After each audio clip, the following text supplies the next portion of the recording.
శక్తి తైలాభిషేక ఆరాధన ప్రతి నెల మొదటి శుక్రవారం. స్థలం అడబాల గార్డెన్స్, ఎల్ఎన్టీ బిల్డింగ్స్ పక్కన, పెంకులపాడు రోడ్డు, పాలకొల్లు. ప్రార్థనా శక్తి తైలాభిషేక ఆరాధన ప్రతి నెల 2వ శనివారం. సమయం ఉదయం 10 గంటల నుండి.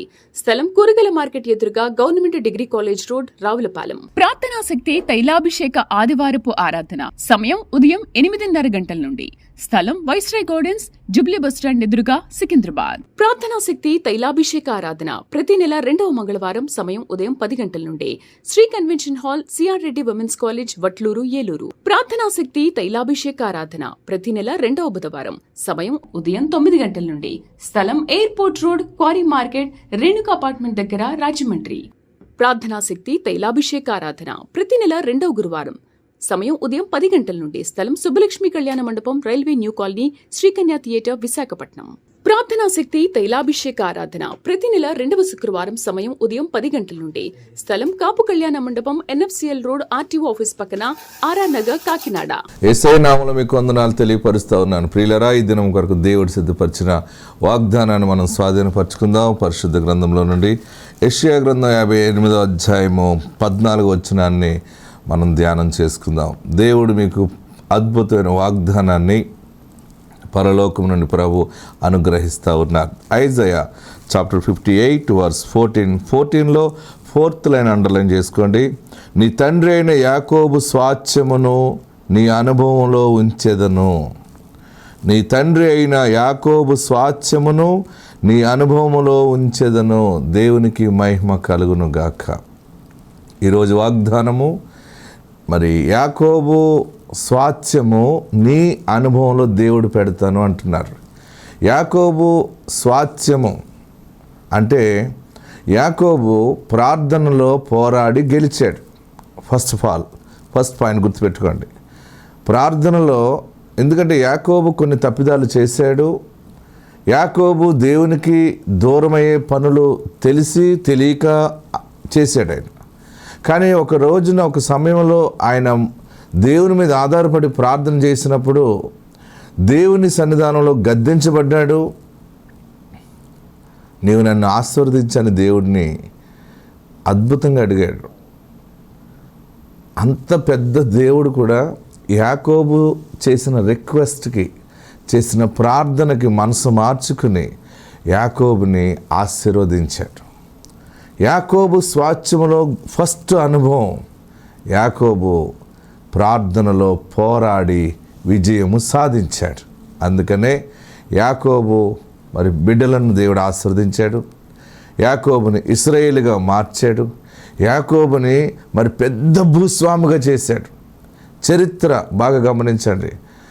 దేవుడు ఏ దినాన్ని యాకోబుని ఆశీర్వదించాడో ఆ రోజు నుండి ఈ రోజు వరకు ఆ స్వాస్థ్యము, ప్రపంచములో ఆ భూభాగము, ఇశ్రాయేలు అనేటువంటి ఆ మనుషుడి పేరు మీద ఒక దేశము, అసలు ఏ ఒక్క ప్రదేశానికి లేని చరిత్ర ఈ రోజుకి అక్కడ ఉండిపోయింది. ఆ ఇశ్రాయేలు అనే ఆ దేశము, ఆ భూభాగము, ఆ మనుషులు కనిపెట్టేటువంటి మరి కొత్త కొత్త టెక్నాలజీ ఎవడూ కనిపెట్టలేకపోతున్నాడు.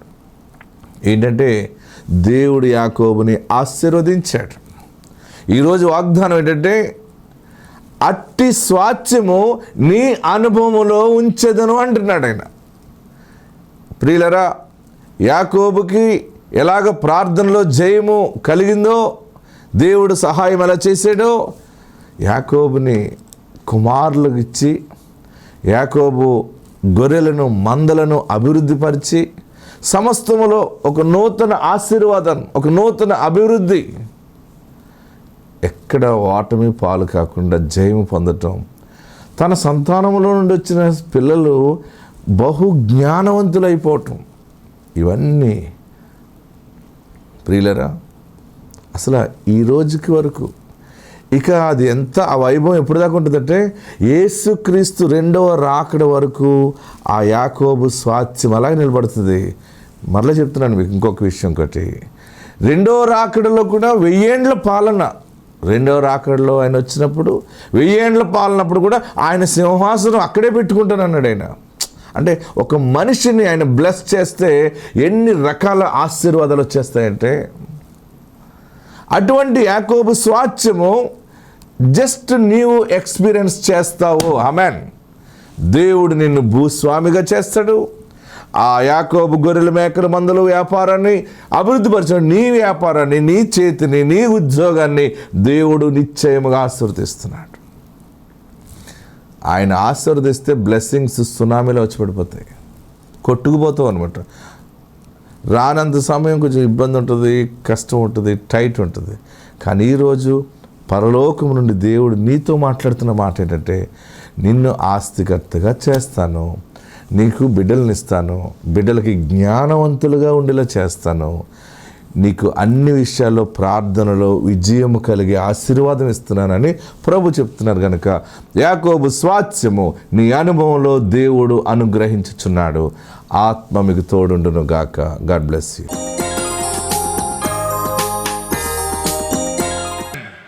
హల్లెలూయా. పరిశుద్ధ గ్రంథాలు మనం చూస్తూ ఉన్నప్పుడు జీవం గల దేవుడు గొప్ప కార్యములు జరిగించనై ఉన్నాడు. ఈ దినము మీ ప్రయాణములో ఏ మనుషుడు అడ్డు వచ్చినా నీ ప్రయాణము ఆగదు.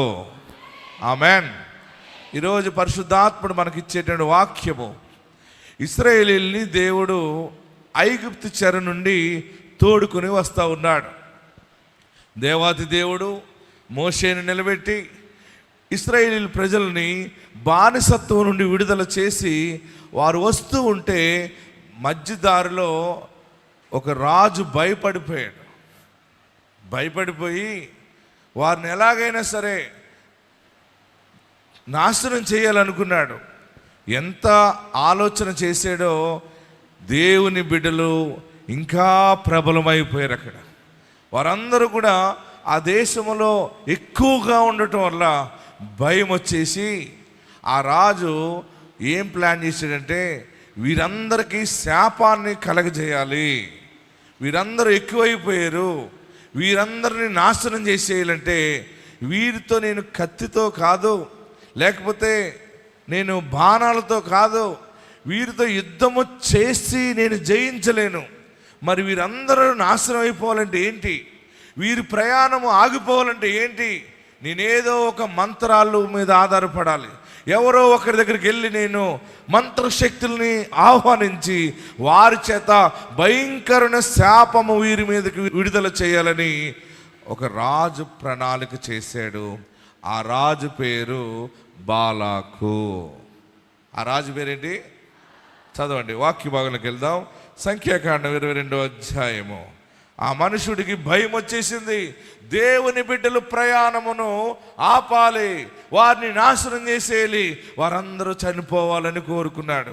కానీ దేవాతి దేవుడు, ఏ రాజు దేవుని బిడ్డలు పాడైపోవాలని కోరుకుని శపించాలని అనుకున్నాడో ఆ మనుషుడు ఎదుట దేవుని బిడ్డలు ఆశీర్వాదకరముగా దీవించబడటం మొదలుపెట్టారు. అప్పుడు ఆ మనుషుడికి చాలా భయం వేసేసింది. ఆ మనుషుడు రాజు బాలాకు బిలాం అనేటువంటి దైవజనుని పిలిచి, ఇదిగో బిలాము, నువ్వు ఎలాగో మాట్లాడితే అది అవుతుందంట, నువ్వేది చేస్తే అది అవుతుందంట, నువ్వెవరిని దీవిస్తే వారు దీవించబడతారట, నువ్వెవరిని శపిస్తే వారు శపించబడతారట, ఇదిగో నువ్వు నా దగ్గరికి వస్తే నీకు ఇంత ధనాన్ని ఇస్తాను, నీకు ఇంత వెండి ఇస్తాను, బంగారం ఇస్తానని చెప్పి నువ్వు వచ్చి చేసే పని ఏంటంటే, ఇశ్రాయేలీయులు ఇక్కడ ఆవరించి ఉన్నారు, వారిని నువ్వు శపిస్తే చాలు. చూడండి, సంఖ్యాకాండం 22వ అధ్యాయము 5వ వచనం దగ్గర చదవండి. కాబట్టి అతడు వేరు కుమారుడైన బిలామును పిలుచుటకు అతని జనుల దేశమందలి నది యొద్దనున్న పెతోరుకు దూతల చేత ఈ వర్తమానం పంపాను. ఏంటంటే వర్తమానము, అది బాగా గమనించండి.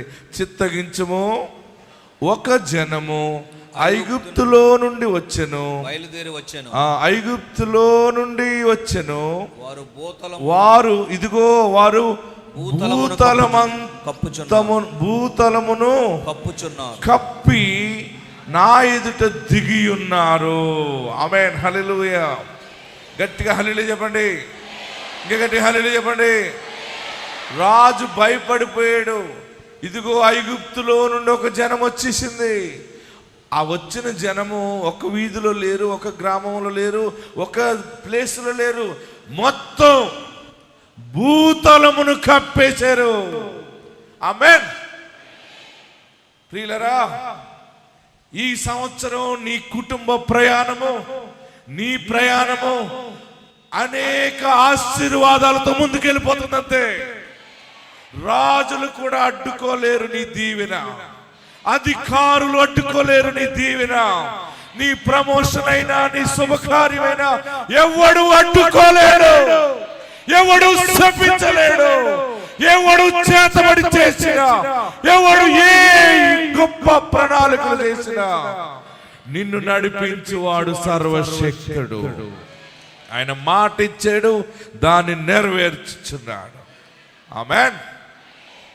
ఇశ్రాయేలీలు భూతలమును కప్పేశారు. చదవండి ఏమంటున్నారు అక్కడ, చిత్తగించుము, ఒక జనము ఐగుప్తులో నుండి వచ్చును, ఇదిగో వారు భూతలమును కప్పి నా ఎదుట దిగి ఉన్నారు. నీవు కాబట్టి నీవు ఇప్పుడే వచ్చి నా నిమిత్తము వారిని శపింపుము. చూడు, నా నిమిత్తము ఈ జనమును శపించుము. నేను వారితో యుద్ధము చేసి వారిని తోలివేసినేమో అని వీరి చేత నాకు వర్తమానము పంపెను. చూడండి 6వ వచనంలో, కాబట్టి నీవు దయచేసి వచ్చి నా నిమిత్తము ఈ జనమును శపించుము. చదవండి చదవండి చదవండి, గట్టిగా చదవండి. వారు నాకంటే బలవంతులు, వారు నాకంటే బలవంతులు, వారిని హతము చేయుటకు నేను బలమందుదునేమో. నీవు వచ్చి ప్రార్థన చేసేవంటే, వారిని నువ్వు శపించేవంటే నేను వారి మీద యుద్ధం చేయగలను, వారు డౌన్ అయిపోతారు. కానీ వారు నాకంటే బలంగా ఉన్నారు, వారు మొత్తం దేశాన్ని కప్పేశారు. హల్లెలూయా. నా ప్రియ సహోదరులరా, ఈ సమయంలో దేవుడు ఒక శుభవార్త దీవెన నీకు ఇస్తున్నాడు. నీ బిడ్డ అనేకమైనటువంటి మనుషులు ఎదుట దీవెనగా ఉండబోతున్నాడు. నీ కుటుంబమే ఆశీర్వాదంగా వెళ్ళి ఒక స్థానమును కప్పేస్తారు అంతే. నువ్వు ఇల్లు కడతావు, గొప్ప గొప్ప వాళ్ళు చూడలేక అసూయపడతారు. బాలాకు లాంటి వాళ్ళు గోలెట్టేస్తారు. నువ్వు కారు కొనుక్కుంటే, అమ్మ కారు ఎలా కొనేసుకున్నారు బాబోయ్, మంత్రగాడి దగ్గరికి వెళ్ళి నేను చూడలేకపోతున్నాను, వారు మన ఇల్లు కట్టేసుకున్నారు, మళ్ళీ పెళ్లి కుదిరిపోయింది వాళ్ళ ఇంట్లో, మళ్ళీ కారు కొనేసుకున్నారు. అవునా? మరేం చేయాలి? ఏమో, నీకు ఎంతైనా డబ్బు ఇస్తాను, వాళ్ళు పాడైపోలే, ఇలాగ మంత్రించు బాబు, చేతబడి చేసి. ఆడంటాడు, నేను చేశానంటే ఇంకా తిరిగి ఉండదంటాడు. నీ మీదకి ఎవడు తిరగబడటానికి లేదు. నీకు దేవుడు కానాను తీసుకెళ్తాను మాట ఇచ్చాడు, నీవు కానానికి వెళ్ళిపోతావంతే. నిన్ను ఎవడు ఆపగలడు? నిన్నెవడు ఆపలేడు, ఏది అడ్డుకోలేదు. హల్లెలూయా. గట్టిగా హల్లెలూయా చెప్పండి. మీకు ఒక శుభవార్త మరొకటి ఏంటంటే, నీకు విరోధంగా ఎవడు ఏది చేసినా వర్దెల్లదు. నీ ప్రయాణము కానానికి వర్దెల్తుంది. నువ్వు భూమిని స్వాధీనపరుచుకుంటూ వెళ్తావు. మీరు రాసుకోండి, మీరు భూములు కొంటారు అంతే, మీరు గృహాలు కడతారు. మీరు నమ్మిన దేవుడు మిమ్మల్ని ధనవంతునిగానే చేయబోతా ఉన్నారు. ఎవరు మీకు ఎన్ని మంత్రాలు పెట్టినా, మీకు ఎన్ని తంత్రాలు మీ మీద కుదిలినా, ఎవడెవడు వదిలేడో వాడి మీదకే తిరిగి రెండంతలుగా వెళ్ళిపోతుంది అది. ఎవరు నీ అల్లుడు గురించి చెడ్డగా మాట్లాడుతున్నాడు, ఎవరు నీ కోడల గురించి, నీ కుమార్తె, నీ వ్యాపారం గురించి, నీ ఉద్యోగం గురించి, నీ ఆరోగ్యం గురించి ఎవరు కుళ్ళిపోతున్నారో వారు ఇంకా నాశనం అయిపోతారు. వారి ముందు దేవుడు నిన్ను దీపస్తంభముగానే పెడతాడు. హల్లెలూయా. బాలాకు రాజుకి భయం వేసేసింది. వీరు ఎక్కడి నుంచి వస్తున్నారు? వీరు ఐగుప్తు నుండి వస్తున్నారు. అసలే నలిగిపోయారు వాళ్ళు. ఏడ్చి విడుదల కావాలి బాబు అంటే చెర నుండి విడుదల చేస్తే ఈ రాజు బాలాకు దుష్టుడు ఇంకెలాగ చేయాలబ్బా, వీళ్ళు ఎలాగ పోగొట్టాలి, నాశనం చేసేయాలనుకున్నాడు. నీ ప్రయాణంలో రాజులైన అధికారులైన ఎవరైనా గనులు గొప్పవారు ఎవరైనా నీ వాగ్దాన ప్రయాణాన్ని ఎవడు ఆపలేడు. ఆమెను 7 మార్లు చెప్పండి, గట్టిగా చెప్పండి పెట్టండి. ఎవడు శపించలేడు, ఎవడు ఆపలేడు.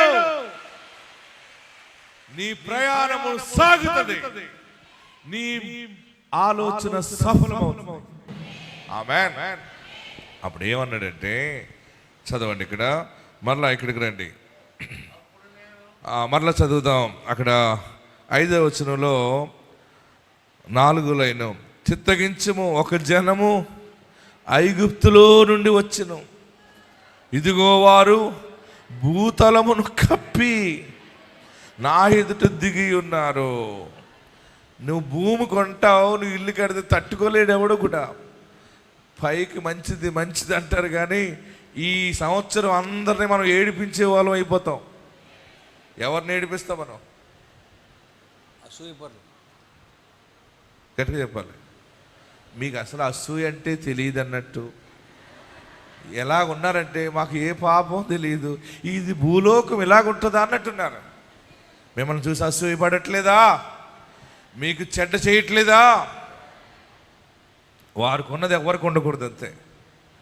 వారికి ఉన్న వస్త్రం ఎవరికి ఉండకూడదు, వారికి ఉన్న నగలు ఎవరికి ఉండకూడదు. ఇంకా చెప్పరే, వారికి ఉన్న వ్యాపారం ఏమంటే మేము అది వ్యాపారం చేస్తున్నామంటే చేస్తున్నారు, కానీ మీరు ఇబ్బంది పడిపోతారు, నాశనం అయిపోతారు. మీకు ఎందుకు వచ్చిన వ్యాపారం? మరి ఏం చేయమంటారండి? కూలి పనికి వెళ్ళిపోండి. ఏం చెప్తారు వాళ్ళు? నువ్వు కూలి పని చేసుకుని బ్రతుకు, నీ మేలు కోరి చెప్తున్నాను. ఎందుకు చెప్తున్నాను? పెద్ద మనిషిగా అయిను, నువ్వు పడిపోతావు, నువ్వు నాశనం అయిపోతావు. మరి నువ్వు పడవా? ప్రియులరా, అసూయతో చూస్తున్న వారు ముందున్నావు కదా, నువ్వు సైతాను సింహాసనం ఉన్న చోట ఉన్నావు కదా. ఆ సైతాను సిగ్గుపడిపోయే రీతిలో దేవుడు దీపస్తంభముగా నీ ప్రయాణాన్ని ముందుకు నడిపించబోతావు. ఎందుకంటే నీవు ఎక్కడి నుంచి ఏడుస్తూ వచ్చావంటే ఒక బానిసత్వం నుండి వచ్చావు. ఇక మరలా నువ్వు ఇక బానిసనుగా ఉండటానికి లేదు. ఆయన నీకు మాట ఇచ్చాడు. ఆమేన్. సిగ్గుపడకండి. రాజు అంటున్నాడు బాలాకు, బిలాం అనే దేవుని సేవకుడితో చెప్తున్నాడు, నువ్వు వచ్చి వీరిని శపించాలి. ఏమన్నాడు అక్కడ? వారు భూతలమును కప్పి నా ఎదుట దిగి ఉన్నారు. వారు ఎక్కడంటే అక్కడ భూమి కొనేస్తున్నారు. వారు కొడుకు కొన్నాడు, కుమార్తె కొంటుంది, భర్త కొంటున్నాడు, భార్య కొనేస్తుంది, వారు అన్నీ సంపాదించుకుంటున్నారు.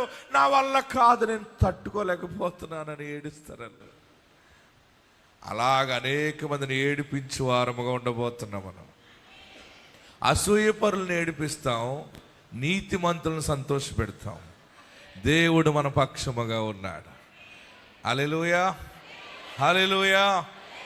నాకు ఈ మాట ప్రార్థనలో దేవుడు అలా బయలుపరిచి నా కళ్ళ ముందు పెట్టాడు. వారు భూతలమును కప్పి నా ఎదుట దిగి ఉన్నారు. కొందరు అనుకుంటారు ఎక్కడో ఏదో ఆస్వర్దించబడ్డారంటే నేను తట్టుకోగలుగుతాను, కానీ నా కళ్ళ ముందు వీళ్ళు పైకి వస్తున్నారంటే తట్టుకోలేను అంటారు. మీ ఇంటి వారు మీకు శత్రువులుగా ఉన్నారు కదా, నువ్వు బాగుపడటం ఇష్టం లేదని ఏడుస్తున్నారు. వారి ముందు ఆ శాపము నీకు దీవెనగా రాబోతా. ఏదేమైనా మీరు నమ్మగలిగితే ఈ సంవత్సరం ఈ నెల నుండి మీరు అన్ని రకాలుగా విడుదలైపోయి మీరు భూతలమును కప్పేస్తారు. నీ కొడుకో దేశంలో ఉంటాడు, నీ కూతురో దేశంలో ఉంటుంది, నీవో దేశంలో ఉంటావు. ఎక్కడున్నా నీ ప్రయాణం విమానాల మీద తిరుగుతూ ఉంటుంటారు. కొత్త కార్లో ప్రయాణం చేస్తావు, పాడి పండుతుంది, పంట భూస్వామిగా ఉంటావు. దేవుడు నిన్ను హెచ్చిస్తున్నాడు. నీవు దీవించబడక ముందు ఎన్నో ప్రార్థనలు దేవుని దగ్గరికి వెళ్ళినాయి. ఇశ్రాయేలీలు విడుదల అవ్వక ముందు ఐగుప్తులు ఉండగా వారు ఎంతో కన్నీటి ప్రార్థన చేశారు. దేవా మాకు విడుదల దయచేయవా. వారు చేసిన పని ఏంటంటే, మేము మా దేశము విడిచి ఇక్కడున్నాం, మా దేశం మేము పోవాలి, పాలు తేనెలు ప్రవహించు దేశము, మా దేశమును ఎవరో అనుభవిస్తున్నారయ్యా, మేము ఇక్కడ వెట్టి చాకరీ చేస్తున్నాం బాబు, మమ్మల్ని విడుదల చేయవా అని ఇశ్రాయేలీయులు ఏడ్చారు. ఇశ్రాయేలీయుల ఏడుపు, ఇశ్రాయేలీయుల గొప్ప మొర, గొప్ప దేవుడు ఆలకించి వారిని ఐగుప్తులో నుండి ఒక జనమును తీసుకుని వచ్చాడు ఆయన. ఆమేన్. గట్టిగా హల్లెలూయా చెప్పండి. మన ఆశీర్వాదాలు పడగొట్టడానికి ఎవడి వల్ల కాదు. ఎందుకంటే మనం ఆశీర్వాదాలన్నీ కన్నీటి ప్రార్థనతోటి, వాగ్దానాలతోటి ప్రారంభించబడిన ప్రయాణం ఇది. ఆమేన్. హల్లెలూయా. మీరు ఎట్లున్నా సరే, మీరు ఎవరికి భయపడవలసిన లేదు. నేనున్నా మీ పక్షంగా ప్రార్థిస్తాను. అందుకే మీ దగ్గరికి వచ్చాను, చేతుల నుంచి ప్రార్థించడానికి. మీరందరూ కిరీటాలు పెట్టుకుని దీవించబడతారు. ఏడవకండి, చనిపోతానని అనకండి, అమాయకుడు భర్తను వదిలేస్తానని అనకండి, అమాయకురాలు భార్యని వదిలేస్తానని భయపెట్టకండి. నేను చచ్చిపోతాను, గోదాట్లో దూకేస్తాను, ఇక్కడే కృష్ణానదిలో దూకేస్తాను, లేకపోతే నేను ఊరేసేసుకుంటాను. మన ఒక ఆమె అందు గ్యాస్ వదిలేసుకుంటాను అన్నదట్టు భార్య. భర్త వచ్చాడు, ఏమంటే మన భార్య గ్యాస్ వదిలేస్తానంటుందండి. నేను అన్నాను, గ్యాస్ వదిలేస్తానన్నదా? మరి ఏంటి అన్నాను. గ్యాస్ వదిలేస్తే చచ్చిపోద్ది కదండి అన్నాడు. ఉట్టిదేరా, గ్యాస్ బయటకు వదిలేస్తుంది రాదు అన్నాను. గ్యాస్ ఎటు వదిలేస్తుంది? ఈ కొంతమంది మగవాళ్ళకి జ్ఞానం లేక గ్యాస్ వదిలేస్తుంది అంటే తగలబెట్టేసుకుంటుంది అనుకున్నాడు. అది ఇంకా తెలివైంది, మీ ఏరియా ఆడబడుసు అయి ఉండొచ్చు. అది గ్యాస్ కిటికీలోంచి బయటకు వదిలేస్తుంది అనమాట. ఎవరైనా పెద్దలు వచ్చి అడిగారు అనుకో, ఏముంటుంది, ఎందుకు అలా భయపెట్టావు, గ్యాస్ వదిలేస్తానంట, చచ్చిపోతాను అంటే, నేను చస్తాను అన్నానా, నేను అగ్గేసుకుంటాను అన్నానా, నేనేమన్నాను, నేను గ్యాస్ వదిలేస్తానన్నాను అంతే. భయపడకండి, ఎవరు భయపెట్టినా భయపడకండి. నీ ఇంటికి సమాధానం వచ్చింది. ఈ సంవత్సరం నేను ఇంకా బలంగా ప్రార్థిస్తున్నాను. తొందరలో మీ అందరి కొరకు ఉపవాసం ఉండబోతా ఉన్నాను. 6-3 అయినా 3-6 అయినా ఈ సంవత్సరం ఇచ్చిన 3 రకాల వాగ్దానము దేవుడు నెరవేరుస్తున్నాడు. మనకి చెర నుండి విడుదల, సమకూర్చి నడిపిస్తాడు, ఖ్యాతిని, మంచి పేరును దేవుడు తెప్పిస్తాడు. హల్లెలూయా.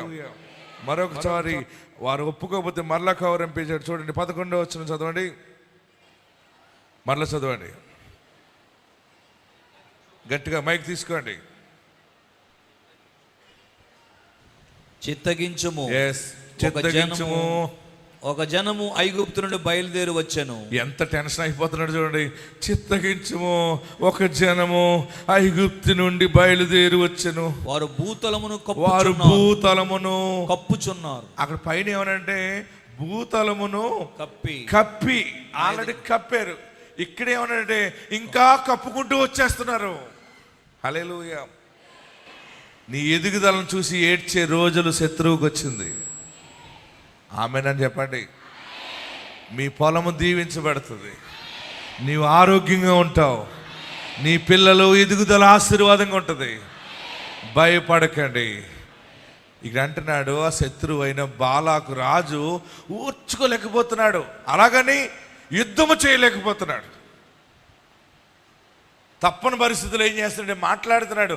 ఎక్కడి నుంచి వస్తున్నారు మీరు అందరూ? ఏంటి, మేము ఐగుప్తు నుంచి వచ్చాము.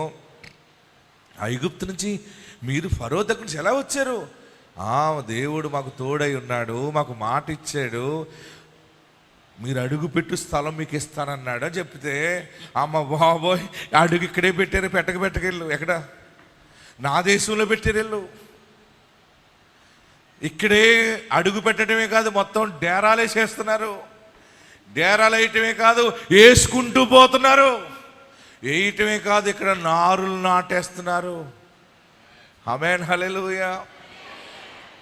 నీవు బలమైన దేవుని బిడ్డవు. నువ్వు అంతే, నువ్వు బలమైన దేవుని బిడ్డవి. మీ జర్నీ ఐగుప్తు నుండి స్టార్ట్ అయింది. రాజులు భయపడతారు, నీ ముందు గొప్ప గొప్ప ఆస్తిపరులు భయపడతారు. ఎందుకంటే నీకు దేవుడు తోడై ఉన్నాడని వారు తెలుసుకోబోతా ఉన్నారు. ఆమేన్, హల్లెలూయా. అందరూ లేచి నిలబడండి, ప్రార్థన చేద్దాం. ఎక్కడున్నవారు అక్కడ లేచి నిలబడండి. ఇదిగో ఒక జనము ఐగుప్తులో నుండి వచ్చింది, వచ్చి నా కొంప ముంచేస్తున్నారు. ఇల్లు నేను తట్టుకోలేకపోతున్నాను, అలాగనే వారితో యుద్ధం చేయలేకపోతున్నాను. వారు నాకంటే బలవంతులు, వారు మాకంటే గొప్పవారుగా అయిపోయారు. ఇంకేం చేయాలో అర్థం కాక మంత్రాల వైపు తిరిగాను, తంత్రాల వైపు తిరిగాను. ఎవరి దగ్గర ఏ శక్తి ఉంటాయో, ఎవరి దగ్గర ఏ పీఠంలో ఏ శక్తి ఉందో వారిని పిలవాలి, వీరిని శపించాలి, వీరు నాశనం అయిపోవాలని కోరుకుంటున్నాను అని రాజు తిరుగుతున్నాడు. కానీ దేవుడు చెప్పాడు, వారు ఆశీర్వదింపబడిన వారు. ఎవడు పోగొట్టగలడు వారిని? ఎవరు పోగొట్టగలరు? ఎవరు బెదిరించగలరు వారిని? రెండు చేతుల ఆకాశం వైపు చాపి, ఎక్కడున్న వారు అక్కడ రెండు చేతుల ఆకాశం వైపు చాపి, నీ ప్రయాణాన్ని ఎవడు ఆపలేడు. ఇక కానానులో అడుగు పెడతావు, ఎక్కడున్నా భూమిని కప్పుతావు. దాని యొక్క అర్థం ఏంటంటే, గర్భఫలముతో నీ సంతానము అభివృద్ధి పొందుతారు. నీ సంపద ద్రాక్ష తోటలు అభివృద్ధి పొందుతాయి. వ్యాపారము, సేవ, పరిచర్య సమస్తము ఇక ముందుకి కొనసాగుతుంది. అన్ని చోట్లగా ఆయన విస్తరింప చేస్తాడు. వాగ్దానం చేసిన చోటకి నీ ప్రయాణం వెళ్తుంది. అందరూ మీ కుడి హస్తాన్ని తలపైన పెట్టుకోండి. కొంత సమయం శ్రమ పడుతున్నావు, ఆశీర్వాదము ప్రారంభమైంది. చెర నుండి విడుదలవుతావు. అందరూ రెండు చేతులు పైకెత్తండి. యేసయ్యా, నిన్ను నా గుండె నిండా చేర్చుకుంటున్నాను. ఆశీర్వదించే గొప్ప దేవుడా, కన్నీళ్లు తుడిచే యేసునాథా, నిన్ను నా గుండె నిండా చేర్చుకుంటున్నాను. నీ ఆశీర్వాదం నాకు దయచి, నీ దీవెన నాకు దయచి, నా కుటుంబానికి నువ్వు యజమానిగా ఉండయా. అందరూ ప్రార్థనలో ఉండండి, అందరూ ప్రార్థన చేయండి. హల్లెలూయా, హల్లెలూయా.